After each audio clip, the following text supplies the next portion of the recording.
Well, first of all, the first evaluation images came in the middle of the night, but the team all came in and we gathered and we evaluated whether the camera was working well enough for us to proceed on with the alignment. And as we analyzed those first, photons, if you will, the team was pretty positive that the camera was working properly and the instrument was working properly.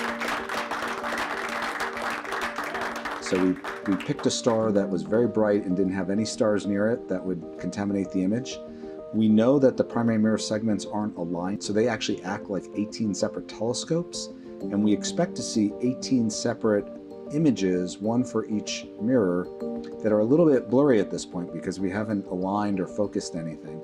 And so we pointed at a bright star and we made a mosaic. We actually took the near-infrared camera and we took images in different parts of the sky, and then we looked for the 18 spots from the 18 different telescopes, if you will, and we were very excited to find them. And the 18 spots were actually fairly close to each other, so really everything was very close to what was predicted.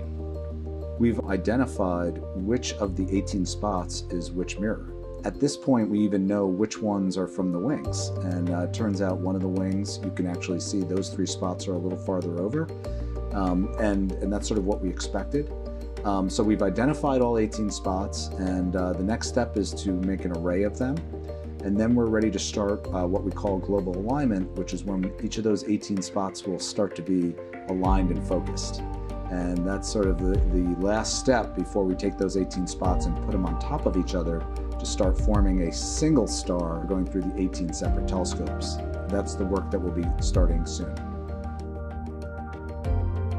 We also took a selfie of the primary mirror. We took an image of the primary mirror, and that helps us understand the alignment of the telescope, especially the primary mirror, to the camera itself and the instruments. There's actually a special lens in the near-infrared camera that you can put in, and it allows you to take a picture of the primary mirror itself.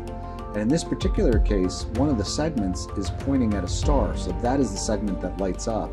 But you can see the outline through the shadows of all 18 segments, and you also can see the outline of what's inside of the instrument itself, and we can see how well that primary mirror in the telescope is aligned to the instrument.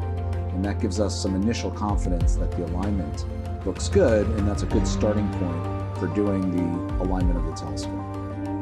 We have now gotten some data looking through focus, and we've been able to see that we don't see any surprises in the shapes of the mirrors that we're looking at. So far so good, but we do have a long way to go.